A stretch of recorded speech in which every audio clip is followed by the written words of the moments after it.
బరాక్పూర్ cantonment దగ్గర 34వ Bengal native ఇన్ఫాంటరీలో ఒక సిపాయిగా పనిచేసేవాడే మన Mangal Pandey. Enfield P-53 rifles. ఎవరు అంటే అస్థానిసా, ఆమె ఒక మహిళ. నా రాజకీయ గురువుగా ఎవరి పేరైనా చెప్పాలి అంటే ఆయన పేరు ఏంటి అంటే గోపాలకృష్ణ గోఖలే. ఏమప్పా నెహ్రూ, నీకెవరైనా గురువు ఉండాలా అంటే ఉన్నాడు, ఆయన మా మహాత్మా గాంధీ అన్నాడు. సో ఈ లార్డ్ బుర్గోయిన్ కమిటీ ఇది ఒక రహస్య committee.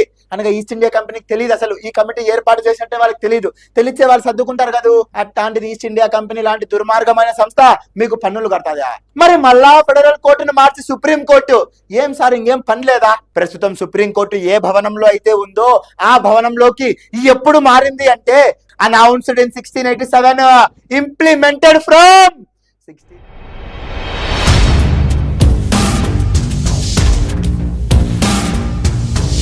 Who is called as Indian Napoleon? Starting లో చెప్పిందిలే, ఇండియన్ నెపోలియన్ అంటే సముద్రగుప్త, గ్రీకు నెపోలియన్ అంటే అలెగ్జాండర్. సో డైరెక్ట్ ప్రశ్న మిత్రమా, who is called as Indian Napoleon? Samudragupta. మరి ఒక్కసారి ఆప్షన్స్ ని పరిశీలిద్దాం. సార్ మరి ఫస్ట్ కాళిదాసు అన్నాడు కదా, మరి ఈ కాళిదాసు ఎవడు సార్? ఈ కాళిదాసు ఎవరండి? ఈ కాళిదాసు చంద్రగుప్త 2లోని నవరత్నాలలో ఒకడు. అనగా 9 gems అంటాం. 9 మంది నవరత్నాలలో ఒకడు ఎవరు అంటే మన కాళిదాసు గారు. సో కాళిదాసు గారు చంద్రగుప్త 2 అనగా చంద్రగుప్త 2 ఆ స్థానంలో 9 మంది నవరత్నాలలో ఎవరు ఒకరు అంటే కాళిదాసు గారు.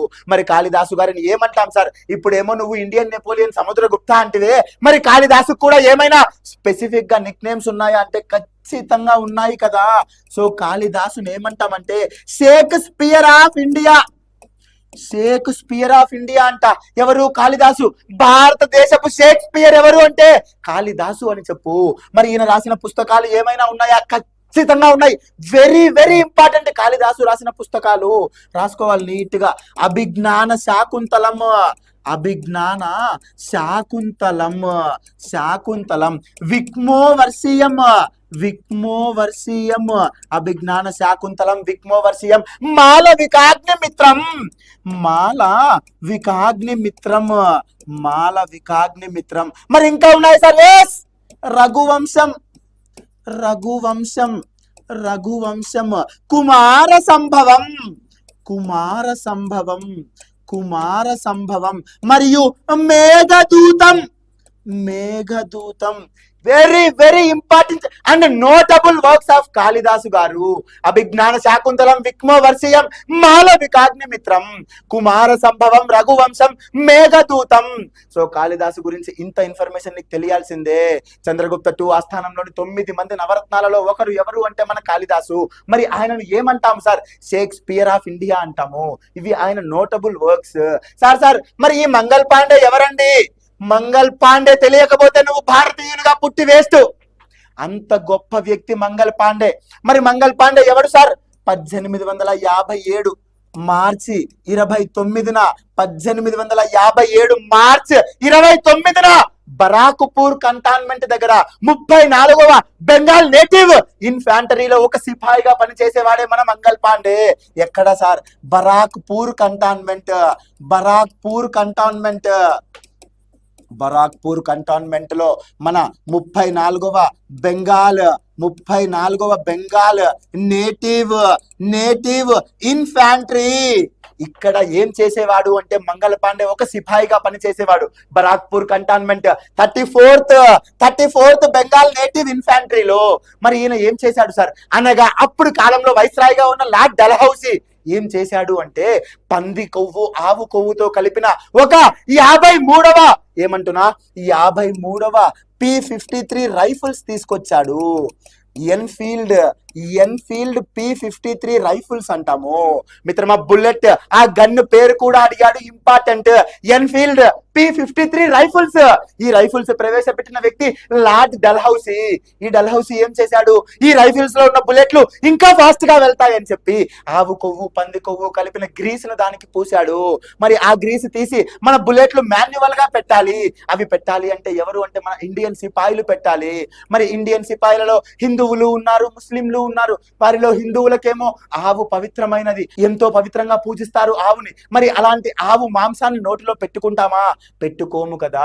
మరి ముస్లింలు పందిని అపవిత్రంగా భావిస్తారు, మరి అలాంటి పంది మాంసాన్ని మనం నోట్లో పెట్టుకుంటామా? పెట్టుకోము కదా. సో ఇవన్నీ కారణాలను చూపించి మన మంగల్ పాండే ఏం చేశాడంటే 1857 మార్చి 29న మంగల్ పాండే ఎదురు తిరగడం జరిగింది. ఎలా ఎదురు తిరిగాడంటే బ్రిటిష్ వాళ్ళు వణికిపోయారు. ఏ రోజున అంటే 1857 మార్చి 29న. ఎక్కడ అంటే బరాక్పూర్ కంటోన్మెంట్ 34వ బెంగాల్ నేటివ్ ఇన్ఫాంట్రీలో. కానీ మంగల్ పాండేకి సపోర్ట్ దొరకలా మిత్రమా. ఒక్కడే అయిపోవటంతో ఈ మంగల్ పాండే చేసిన తప్పుకు మంగల్ పాండేని ఏప్రిల్ 8, 1857 ఉరి తీయటం జరిగింది. వాడు రివోల్ట్ చేసింది 1857 మార్చి 29, కానీ ఉరి తీసింది 1857 ఏప్రిల్ 8. ఈయనను ఉరి తీయటంతో భారతదేశంలోని సిపాయిల రక్తం మరిగిపోయింది. మా మంగల్ పాండేని ఉరి తీస్తారా? ఎవర్రా మీరు? మా దేశానికి వచ్చి మాతోనే మా పవిత్రమైన జంతువులను లేదా అపవిత్రమైన జంతువుల యొక్క మాంసాన్ని మాతోనే తినిపిస్తారా? అసలు ఎవర్రా మీరు?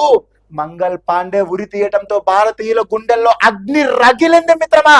దీంతో 1857 మే 10న ఉత్తరప్రదేశ్ లోని మీరట్లో సిపాయిల తిరుగుబాటు అనగా సిపాయిలు మొత్తం తిరుగుబాటు లేపారు. ఎవరి మీద? బ్రిటిష్ వారి మీద. కారణం పంది కొవ్వు ఆవు కొవ్వుతో కలిపిన రైఫల్స్ ని చేయటం వలన. సో దీనిని సిపాయిల తిరుగుబాటు అంటాము. ఎక్కడ అంటే మీరట్ లోని ఉత్తరప్రదేశ్ లో ఈ తిరుగుబాటు మొదలు పెట్టారు.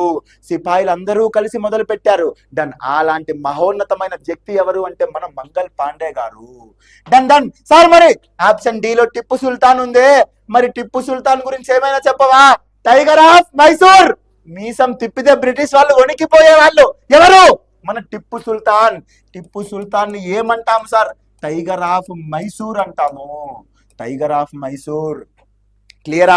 ఇంత సమాచారం ఉండాల్సిందే నీ నోట్స్ లో, అప్పుడే పరీక్షకు హాజరుగా. డన్. మరి next question. Who among the following is the guru of Plato? Plato గురువు ఎవరు?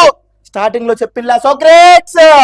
అరిస్టాటిల్ గారి గురువు ఎవరు అంటే ప్లేటో. ప్లేటో. ప్లేటో గారి గురువు ఎవరు అంటే సోక్రేట్స్. సోక్రేట్స్. సోక్రేట్స్ గారి గురువు ఎవరు అంటే అస్తానిసా. ఈ అస్తానిసా ఒక మహిళ అని నీట్ గా నీకు చెప్పాను కదా మిత్రమా. మరి అరిస్టాటిల్ గారికి శిష్యుడు ఎవరైనా ఉన్నారా? ఖచ్చితంగా ఉండారు కదా. ఇది వాళ్ళ ఆర్డర్ గురించి మాట్లాడితే అరిస్టాటిల్ గురువు ప్లేటో, ప్లేటో గురువు సోక్రేట్స్, సోక్రేట్స్ గురువు అస్థానిసా ఒక మహిళ. సో వీళ్ళ ఇంతటి మహోన్నతమైన వ్యక్తులను తయారు చేసిన వ్యక్తి ఎవరు అంటే అస్థానిసా. ఆమె ఒక మహిళ. అరిస్టాటిల్ శిష్యుడే అలెగ్జాండర్. నీట్గా చూసినాము. Done. Next. among the following which is a rigid constitution in the world అనగా అత్యంత దృఢమైన రాజ్యాంగం ఏది? అమెరికా రాజ్యాంగం. దృఢ రాజ్యాంగం అనగా రిజిడ్ కాన్స్టిట్యూషన్ ఏది అంటే అమెరికా అని చెప్పు. సార్ మరి దృఢ అంటే ఏంది? ఏమన్నా లావుగుంటుందా వాళ్ళ రాజ్యాంగము? బూస్ట్ ఏమన్నా తాగుతుందా? అంత స్ట్రాంగ్ గా ఉందా వాళ్ళ రాజ్యాంగం? దృఢ, రిజిడ్. దృఢ అంటే ఏం లేదు మిత్రమా, వాళ్ళ రాజ్యాంగంలో 7 ఆర్టికల్స్ ఉన్నాయి కదా. ఆ 7 ఆర్టికల్స్ ని సవరించటానికి ప్రత్యేక మెజారిటీ కావాలి. అనగా ఉన్నది 7 ఆర్టికల్సే. ఆ 7 ఆర్టికల్స్ దృఢంగా, బలంగా, స్ట్రాంగ్ గా ఉన్నాయి. అంత ఈజీగా వాటిని అమెండ్మెంట్ చేయలేము. సో అందుకే మన అమెరికా రాజ్యాంగాన్ని దృఢ రాజ్యాంగం అన్నారు. సరే మరి అన్రిజిడ్ ఏమైనా ఉందా? అదృఢ అనగా స్ట్రాంగ్ గా లేనిది ఏదైనా ఉందా? బ్రిటన్ స్టార్టింగ్ లోనే చెప్పిందా అదృఢ రాజ్యాంగం. అన్రిజిడ్ కాన్స్టిట్యూషన్ ఏది అంటే బ్రిటన్ అంటే పరిణామాత్మక రాజ్యాంగం. మారుతున్న పరిస్థితులను బట్టి జరుగుతున్న పరిణామాల క్రమం ఆధారంగా రచించుకుంటా పోతుంటారు. దానిని ఏమన్నాడంటే అన్రిజిడ్ బ్రిటన్ కాన్స్టిట్యూషన్. సార్ మరి రెండు కలిసింది ఏమైనా ఉందా? రిజిడు, అన్రిజిడు, దృఢ మరియు అదృఢ. అనగా దృఢం ఉండాలా, అదృఢం ఉండాలా అంటే ఒకవైపు స్ట్రాంగ్ గా ఉండాలి, ఒకవైపు సన్నగా ఉండాలనా? అంటే బుక్ లో ఒక పక్క అంత స్ట్రాంగ్ గా, ఒక పక్క అంత సన్నంగా? కాదు మిత్రమా. దృఢ రిజిడ్, అదృఢ అన్రిజిడ్. అనగా మన భారతదేశ రాజ్యాంగాన్ని రిజిడ్ అండ్ అన్రిజిడ్ అంటాం. అనగా మొత్తం ఎన్ని ఆర్టికల్స్ ఉన్నాయి? 395 ఆర్టికల్స్ ఉన్నా. అంటే ఈ 395 ఆర్టికల్స్ లో కొన్ని వాటిని సవరించడానికి సాధారణ మెజారిటీ కావాలి. దీనిని అదృఢ. సాధారణ అంటే ఏముంది? టక్కని మార్చేయచ్చు. మరి కొన్నిటిని సవరించడానికి ప్రత్యేక మెజారిటీ కావాలి అనగా ఈ 395లో కొన్నింటిని సవరించాలి అంటే సాధారణ మెజారిటీ, కొన్నింటిని సవరించాలి అంటే ప్రత్యేక మెజారిటీ. సో ఈ సాధారణ మెజారిటీతో సవరించేదాన్ని అన్రిజిడ్ అదృఢ అంటాం, ప్రత్యేకంగా సవరించే వాడిని దృఢ రిజిడ్ అంటాము. క్లియరా? దృఢ రాజ్యాంగం అంటే అమెరికా అని చెప్పు, అదృఢ అంటే బ్రిటన్ అని చెప్పు, దృఢ మరియు అదృఢ అంటే ఇండియా అని చెప్పు. క్లియరా? క్రిస్టల్ క్లియర్ గా ఉండాలి subject. Next, who is the political గురువు ఆఫ్ మహాత్మా గాంధీ? మహాత్మా గాంధీ యొక్క రాజకీయ గురువు ఎవరు? అసలు ఈ మహాత్మా గాంధీనే జాతి పిత కదా, ఫాదర్ ఆఫ్ ద నేషన్ కదా. మరి అలాంటి మహాత్మా గాంధీకి రాజకీయ గురువు ఉన్నాడా అంటే ఖచ్చితంగా ఉన్నాడు పా. మహాత్మా గాంధీ యొక్క రాజకీయ గురువు ఎవరు అంటే గోపాలకృష్ణ గోఖలే. ఎవరెవరు? గోపాలకృష్ణ గోఖలే. మహాత్మా గాంధీ 1915 జనవరి 9న సౌత్ ఆఫ్రికా నుండి భారతదేశానికి అడుగు పెట్టాడు కదా. ఆ అడుగు పెట్టడానికి కారణం, ఆ అడుగు పెట్టించిన వ్యక్తి ఎవరు అంటే గోపాలకృష్ణ గోఖలే. అంతటి విశిష్టత కలిగిన వ్యక్తి ఎవరి జీవితంలో? మన మహాత్మా గాంధీ గారి జీవితంలో. సో అందుకే మహాత్మా గాంధీ గారు ఒక మాట అంటారు, నా రాజకీయ గురువుగా ఎవరి పేరైనా చెప్పాలి అంటే ఆయన పేరు ఏంటి అంటే గోపాలకృష్ణ గోఖలే. అయ్యా మహాత్మా గాంధీ, సౌత్ ఆఫ్రికాలో నీ సేవలకు విరామం చెప్పు, అక్కడ సేవలు చేసింది చాలు. భారతదేశంలో స్వాతంత్ర్య ఉద్యమం ఊపందుకుంటా ఉంది. ఈ సమయంలో భారతదేశానికి నీ సహాయం అవసరం అయ్యా గాంధీ. సౌత్ ఆఫ్రికాను వదిలి భారతదేశానికి రా. ఇక్కడ ఎంతో మంది స్వాతంత్ర్యం కోసం తమ ప్రాణాలను కోల్పోతున్నారు, నీ అవసరం భారతదేశానికి ఉంది అని పిలిస్తే మహాత్మా గాంధీ 1915 జనవరి 9న తిరిగి భారతదేశంలో అడుగు పెడతాడు. ఆ అడుగు పెట్టిన రోజునే మనం ఏం జరుపుకుంటున్నాం? NRI day, non resident Indian day. దానినే ప్రవాసీ భారతీయ దివాస్ అంటాము. వెరీ వెరీ వెరీ ఇంపార్టెంట్ మిత్రమా.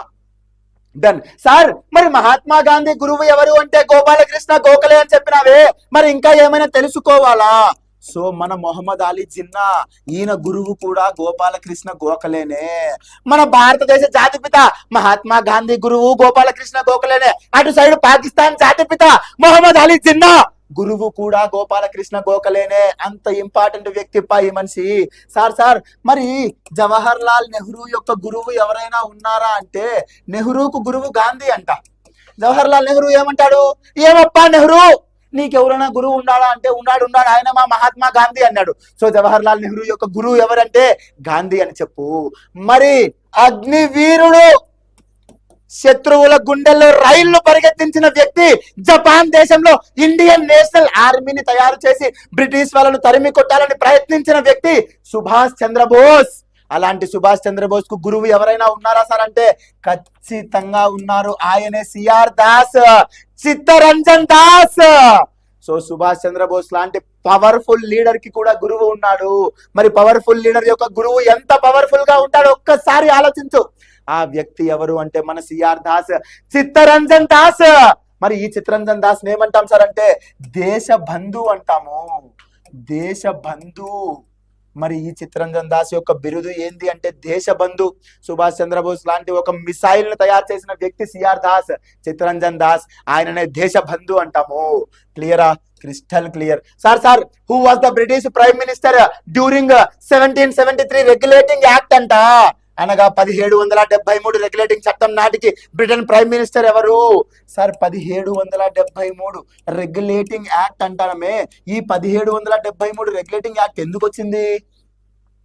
భారతదేశంలో మొట్టమొదటి లిఖిత రాజ్యాంగ చట్టం అన్నామే.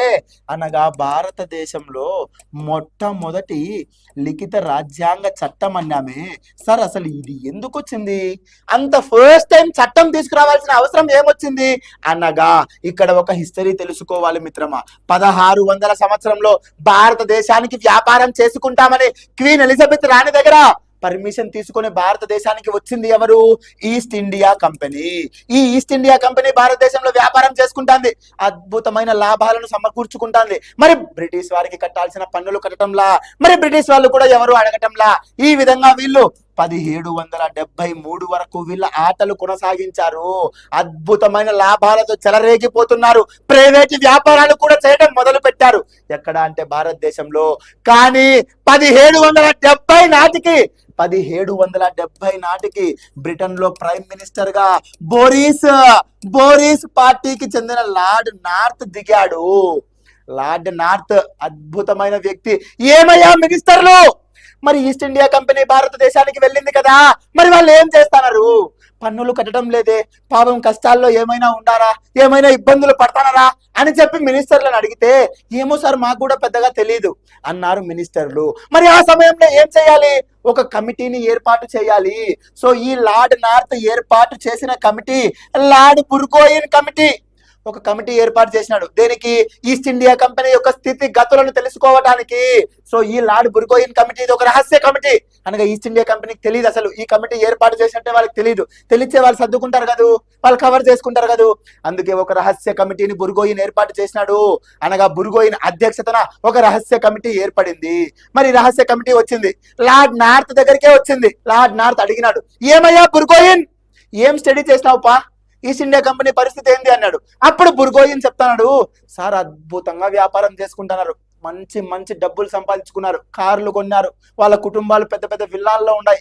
అంటే బానే ఉంది కదా, మరేం మాకు పన్నులు కట్టడంలే, ఎందుకు కడతారు? మీరు అడిగినారా? ఈస్ట్ ఇండియా కంపెనీని బాగా బాధ్యతగా పంపించారు, పన్నులు కట్టమని చెప్పారు, మరి ఎందుకు మీరు అడిగినారా?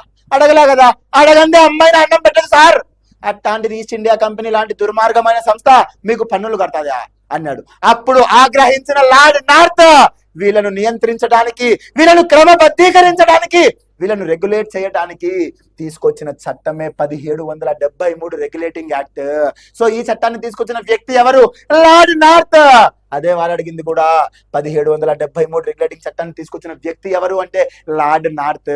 స్టోరీ తెలియాలప్పా, ఊరు గుడ్డిగా బట్టి పడతావా? Next, who was the first chief justice of Supreme Court formed in 1774? 1774లో ఏర్పడిన సుప్రీం కోర్టు మొట్టమొదటి ప్రధాన న్యాయమూర్తి ఎవరు? ఏంది సుప్రీం కోర్టు ఏర్పడిందా? ఎప్పుడు ఏర్పడింది? 1774 అంటున్నాడే. ఇదే 1773 రెగ్యులేటింగ్ చట్టం ప్రకారం 1774లో కలకత్తాలోని పోర్ట్ విలియం ప్రాంతంలో మొట్టమొదటి సుప్రీం కోర్టు ఏర్పడింది. ఏ చట్టం ప్రకారం అంటే 1773 రెగ్యులేటింగ్ చట్టం ప్రకారము.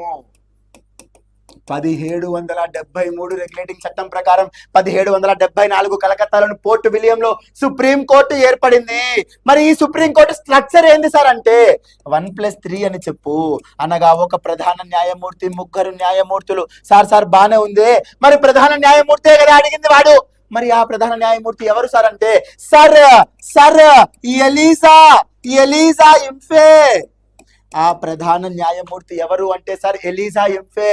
సార్ ఆల్రెడీ బిట్టు పడింది, సార్ ఎలీజా ఇంఫే గురించి ప్రశ్న పడింది. ఆయన ఎవడు అంటే ప్రధాన న్యాయమూర్తి. మరి మిగిలిన ముగ్గురు న్యాయమూర్తులు ఎవరు అని రేపు భవిష్యత్తులో ప్రశ్న వస్తే నువ్వు రెడీగా ఉండాలా. అంతేగా నాకు తెలీదు, నాకు రాదు, మా గురువు గారు చెప్పలేదు, ఈ సమాధానాలు చెప్పకూడదు. వినడు ఎగ్జామినర్, మళ్ళీ నెక్స్ట్ నోటిఫికేషన్ రెడీ కావాల్సి వస్తుంది. సో ఈ ముగ్గురు న్యాయమూర్తుల పేర్లు కూడా ఖచ్చితంగా తెలుసుకోవలసిందే. మరి ఈ ముగ్గురు ఎవరు సార్ అంటే రాబర్ట్ చాంబర్. ఒకడేమో రాబర్ట్ చాంబర్, ఇంకొకడేమో సీజర్ లైమెస్టర్. మూడవ వ్యక్తి జాన్ చాడ్ లేదా హెడ్ అని చెప్పు. ఇంపార్టెంట్ మిత్రమా, మొదటి ప్రధాన న్యాయమూర్తి అయిపోయింది, అడిగేసినాడు. మరి మిగిలిన ముగ్గురు న్యాయమూర్తులు చెప్పు అంటే Robert Chamber, Caesar Lemaistre, John Chad లేదా హెడ్ అని కూడా అంటాడు. Done sir. మరి ఈ మొదటి సుప్రీంకోర్టు గురించి అయితే మాకు చెప్పినావే, మరి ఈ సుప్రీంకోర్టు తర్వాత ఏం జరిగింది అది తెలుసుకోవాలి కదా కథ. మరి ఇదే 1774లో ఏర్పడిన సుప్రీంకోర్టు 1937లో ఫెడరల్ కోర్టుగా మారింది. అనగా 1935 గవర్నమెంట్ ఆఫ్ ఇండియా యాక్ట్ ప్రకారం కలకత్తాలో ఏర్పడిన ఈ సుప్రీం కోర్టే 1935 భారత ప్రభుత్వ చట్టం ప్రకారం 1937లో న్యూఢిల్లీలో పేరు మార్చుకొని ఫెడరల్ కోర్టుగా ఏర్పడింది. అక్కడ సుప్రీంకోర్టు రద్దు అయిపోయింది దాని స్థానంలో 1937 ఫెడరల్ కోర్ట్ న్యూఢిల్లీలో. సార్ మరి దీని స్ట్రక్చర్ 1+3 ఇందాకే చెప్పినావు, బాగుంది. మరి దీని స్ట్రక్చర్ ఏంది? 1+6. అక్కడ ఏర్పడిన సుప్రీంకోర్టు స్ట్రక్చర్ 1+3. మరి దాని స్థానంలో వచ్చిన ఫెడరల్ కోర్టు స్ట్రక్చర్ 1+6. ఈ 1+6 లో ఈ 1 అంటే ప్రధాన న్యాయమూర్తి, ఈ 6 మంది ఎవరు అంటే మిగిలిన న్యాయమూర్తులు. మరి ఈ ప్రధాన న్యాయమూర్తి ఎవరు సార్ అంటే మ్యారీస్ గ్వారియర్ అంటాము. Maurice Gwyer important. సార్ మరి ఫెడరల్ కోర్ట్ అయితే ఏర్పడింది కదా, మరి ప్రస్తుత సుప్రీం కోర్ట్ అయితే 1950 జనవరి 28న ప్రస్తుతం ఉన్న సుప్రీం కోర్టు ఏర్పడింది. దేని స్థానంలో అంటే ఈ ఫెడరల్ కోర్టు స్థానంలోనే దాని పేరు రద్దయి సుప్రీం కోర్టుగా మారింది. ఇక్కడ ఒక సందేహం రావాలా, సార్ అసలు ఉన్న సుప్రీం కోర్టునే మార్చి ఫెడరల్ కోర్టు అని పెట్టినారు కదా, మరి మళ్ళా ఫెడరల్ కోర్టుని మార్చి సుప్రీం కోర్టు, ఏం సార్ ఇంకేం పని లేదా, పేర్లు మార్చుకుంటా అంటారా అంటే ఈ ఫెడరల్ అనే పదం అంబేద్కర్ కు నచ్చలా మిత్రమా. ఫెడరల్ అనే పదం ఫోడస్ అనే లాటిన్ భాషా పదం నుంచి వచ్చింది. చూడాలి మిత్రమా, ఇంపార్టెంట్ కారణాలు తెలియాలా, ఊరికి గుడ్డిగా బట్టి పట్టద్దు. ఫెడరల్ అనే పదం ఫోడస్ అనే లాటిన్ భాషా పదం నుంచి వచ్చింది. ఇక్కడ ఫోడస్ అనగా ఒప్పందము, ఫోడస్ అనగా ఒప్పందము. సో బిఆర్ అంబేద్కర్ ఏం చేసినాడు, ఫెడరల్ కోర్ట్ అంటే ఒప్పందం ద్వారా ఏర్పడిన కోర్ట్ అవుతుంది అనగా కేంద్ర ప్రభుత్వం మరియు అత్యున్నత న్యాయస్థానమైన ఫెడరల్ కోర్టు మధ్య ఒప్పందం ద్వారా ఏర్పడినట్టుగా అర్థం వస్తుంది, అది రాకూడదు. సో ఈ ఫెడరల్ అనే పదాన్ని తీసేసి సుప్రీం, భారతదేశంలో అత్యున్నత న్యాయస్థానం ఏది అంటే supreme court. So BR Ambedkar గారు ఈ ఫెడరల్ స్థానంలో ఫెడరల్ అనే పదాన్ని ఒప్పుకోలేదు మిత్రమా. సో సుప్రీం కోర్ట్ అని పేరు పెట్టడం జరిగింది. మరి ఎక్కడ వచ్చింది సార్ అంటే న్యూఢిల్లీలోని పార్లమెంట్ భవన్ లో ప్రిన్స్ ఛాంబర్ హౌస్ లో ఏర్పడటం జరిగింది. క్లియరా, క్రిస్టల్ క్లియర్. సార్ మరి అక్కడేమో 1+3 అన్నావు, ఇక్కడేమో 1+6 అన్నావు, మరి దీనికి స్ట్రక్చర్ లేదా? ఖచ్చితంగా ఉంది కదా, 1+7. భారతదేశంలో 1950 జనవరి 28న ఏర్పడిన మొట్టమొదటి సుప్రీం కోర్టు యొక్క స్ట్రక్చర్ ఏంది అంటే 1+7 అని చెప్పు. సార్ మరి దీంట్లో 1 అనగా ప్రధాన న్యాయమూర్తి కదా, ఆ ప్రధాన న్యాయమూర్తి ఎవరు sir? HJ Kania, Harilal J Kania. Very very very important మిత్రమా. సార్ మరి ప్రస్తుతం 1950 జనవరి 28న ఏర్పడింది parliament Bhavan prince chamber house లో ఉంది అంటే, మరి ప్రస్తుతం సుప్రీం కోర్టు అక్కడే ఉందా లేదా మళ్ళీ ఏమైనా మార్చారా? ఖచ్చితంగా మార్చారు. 1958 న్యూఢిల్లీలోనే ప్రస్తుతం ఉన్న సుప్రీం కోర్టు మారింది. ప్రస్తుతం సుప్రీం కోర్టు ఏ భవనంలో అయితే ఉందో ఆ భవనంలోకి ఎప్పుడు మారింది అంటే 1958లో మారింది. ఇంపార్టెంట్ మిత్రమా, ప్రతి ఇయర్ ఇంపార్టెంటే. దీని ఫార్మేషన్ ఎక్కడి నుండి ఎక్కడికి చేరింది చూడు. 1774లో ఏర్పడింది సుప్రీం కోర్టు 1950 జనవరి 28 నాటికి మళ్ళీ సుప్రీం కోర్టుగానే భారతదేశంలో అత్యున్నత న్యాయస్థానంగా అవతరించడం జరిగింది. క్లియరా, క్రిస్టల్ క్లియర్. సో దీని సమాధానం ఏంటి అంటే సర్ ఎలిజా ఇంపే. భారతదేశంలో 1774 అయితే సర్ ఎలిజా ఇంపే. అదే స్వాతంత్ర్య అనంతరం అంటే ఆఫ్టర్ ఇండిపెండెన్స్ 1950 అని చెప్పాలా, హరిలాల్ జే కానియా హెచ్జే కానియా అని చెప్పాలా? క్లియరా, crystal clear. Done. Sir what is the first act to regulate East India company in India? భారతదేశంలో ఈస్ట్ ఇండియా కంపెనీని నియంత్రించడానికి చేసిన మొదటి చట్టం ఏది? ఇప్పుడే చూసినప్ప 1773 రెగ్యులేటింగ్ చట్టం కదా, లార్డ్ నార్త్ తీసుకొచ్చినాడు కదా. ఎందుకంటే వీళ్ళు పన్నులు కట్టడంలా కదా, దానికోసం ఏర్పాటు చేసిన కమిటీ లార్డ్ బుర్గోయిన్ కమిటీ కదా. ఆ రిపోర్ట్ ప్రకారమే మనం తీసుకొచ్చిన చట్టం 1773 రెగ్యులేటింగ్ యాక్ట్ కదా. నీట్ గా హిస్టరీ మొత్తం చూసినాం. డన్. మరి next question, which was the first municipality in India? భారతదేశంలో మొట్టమొదటి మున్సిపాలిటీ ఏది అంటున్నాడు. మరి యాది మొట్టమొదటి మున్సిపాలిటీ? మీ ఊరిది మా ఊరిదా? కాదు పా, ఫస్ట్ మున్సిపాలిటీ అంట. అంటే భారతదేశంలో ఏర్పడిన మొట్టమొదటి అంట. ఏది అంటే 1687లో అనౌన్స్ చేయబడిన మెడ్రాస్ మున్సిపాలిటీ. అనగా Madras municipality India's first municipality. Announce చేసింది 1687, ఇంప్లిమెంట్ చేసింది 1688. రెండు రకాల క్వశ్చన్స్ పడినాయి ఎగ్జామ్ లో. Announced in 1687, implemented from 1688. Sir మరి రెండవ మున్సిపాలిటీ 1726లో బాంబే మరియు బెంగాల్ మున్సిపాలిటీస్ రెండు ఒకేసారి ఏర్పడడం జరిగింది మిత్రమా. అనగా 1726లో బాంబే బెంగాల్ ప్రెసిడెన్సీ అని చెప్పాలా?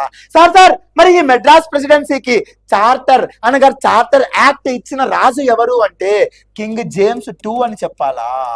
కింగ్ జేమ్స్ II అని చెప్పాలా? క్లియరా? Crystal clear. ఇది మొదటి మున్సిపాలిటీ గురించి పూర్తి స్థాయి సమాచారం. Next, which of the following is incorrect? క్రింది వాణిలో తప్పును గుర్తించండి. The first governor general of Bengal మొదటి గవర్నర్ జనరల్ ఎవరు అంటే the first governor general of Bengal Warren Hastings. ఇది కరెక్టే. Next, the last Bengal governor Warren Hastings. కరెక్టే. మరి the last governor general of India Warren Hastings అంట. మరి ఇది తప్పు కదా. The last governor general of India ఎవరు? లార్డ్ కానింగ్ కదా. తప్పు. సో ఇది తప్పు. ఎందుకో చూద్దాం. The first governor general of India William Bentinck. ఇది కరెక్టే.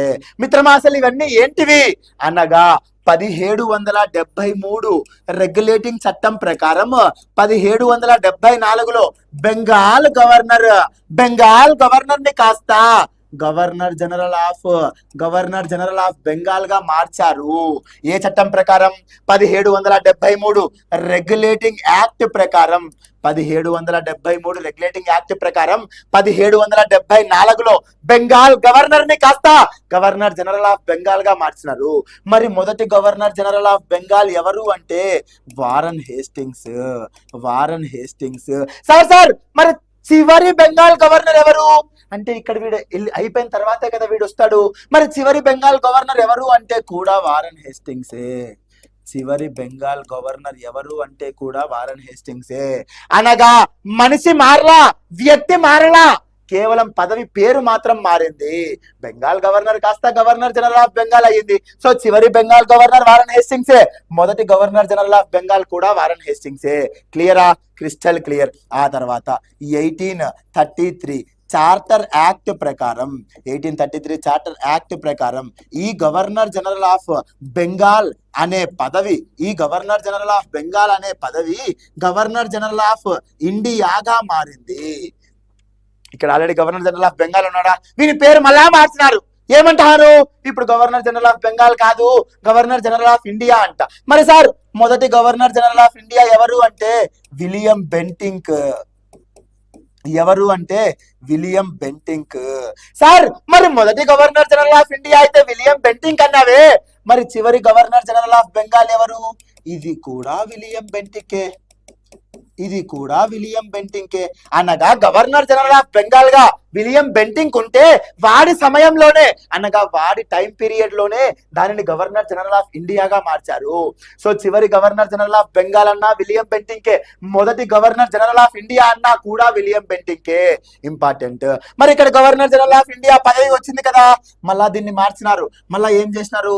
1858 గవర్నమెంట్ ఆఫ్ ఇండియా యాక్ట్ ప్రకారం 1858 భారత ప్రభుత్వ చట్టం ప్రకారం ఈ గవర్నర్ జనరల్ ఆఫ్ ఇండియాని వైస్ రాయ్ గా మార్చారు. ఈ గవర్నర్ జనరల్ ఆఫ్ ఇండియా పదవిని వైస్ రాయ్ గా మార్చారు. మరి మొట్టమొదటి వైస్ రాయ్ ఎవరు అంటాడు? మొట్టమొదటి వైస్ రాయ్ ఎవరు అంటే లార్డ్ కానింగ్ అని చెప్పు. మరి చివరి గవర్నర్ జనరల్ ఆఫ్ ఇండియా ఎవరు అంటే అది కూడా లార్డ్ కానింగే అని చెప్పు. అనగా వ్యక్తి మారలా, కేవలం పదవి పేరు మాత్రమే మారింది. గవర్నర్ జనరల్ ఆఫ్ ఇండియాగా లార్డ్ కానింగ్ ఉంటే దాని పేరును వైస్రాయ్ గా మార్చి మళ్ళీ లార్డ్ కానింగే అన్నారు. క్లియరా? సో ఇక్కడ తప్పు స్టేట్మెంట్ ఏంటి అంటే last governor general of India lord Canning కదా, మరి వాడు వారన్ హేస్టింగ్స్ అన్నాడు. తప్పు. ఇంత సమాచారం నీకు తెలిసి ఉండాలి మిత్రమా, important. And then next question, which of the following is correct? The post governor general of Bengal was created under 1774 regulating act అంట. ఇందాకేం చూసినాం, గవర్నర్ జనరల్ ఆఫ్ బెంగాల్ అనే పదవిని ఎప్పుడు సృష్టించారు? చూడు చూడు 1773 రెగ్యులేటింగ్ యాక్ట్ కదా. మరి వాడేమంటున్నాడు 1774 అంటున్నాడు. సో తప్పు. The post governor general of India was created under 1813 charter act అంట. గవర్నర్ జనరల్ ఆఫ్ ఇండియా అనే పదవిని 1813 చార్టర్ యాక్ట్ అంట. కాదు కదా, గవర్నర్ జనరల్ ఆఫ్ ఇండియా అనే పదవిని 1833 చార్టర్ యాక్ట్ కదా. సో ఆ స్టేట్మెంట్ కూడా తప్పే. సో ఈ స్టేట్మెంట్ కూడా తప్పే. Next, the post of viceroy was created under 1833 charter act అంట. వైస్రాయ్ అనే పదవిని 1833 చార్టర్ చట్టం ప్రకారం చేసినామంట. తప్పు కదా. వైస్రాయ్ అనే పదవి ఎక్కడొచ్చింది? ఈ వైస్రాయ్ అనే పదవి 1858 భారత ప్రభుత్వ చట్టం ప్రకారం వచ్చింది కదా. మరి వాడేమంటున్నాడు 1833 కాదు, 1833 చార్టర్ చట్టం ప్రకారం అంటాడు. సో ఇది కూడా తప్పే కదా. Done. Next, supreme court was established under 1773 regulating act. ఇది కరెక్ట్ కదా. Establish under 1773 regulating act but established in 1774. Supreme court 1774లో స్థాపించబడింది. కానీ ఏ చట్టం ప్రకారం అంటే 1773 రెగ్యులేటింగ్ చట్టం ప్రకారం. ఇందాకే చూసినాం కదా మిత్రమా, 1773 రెగ్యులేటింగ్ చట్టం ప్రకారం అని చూసాము కదా. సో 1774లో 1773 రెగ్యులేటింగ్ చట్టం ప్రకారం స్థాపించబడింది. క్లియరా? Crystal clear. సో దీని సమాధానం ఏంటి అంటే, సో ఇదే కరెక్ట్ సమాధానం. Supreme court was established under 1773 regulating act. క్లియరా? Crystal clear.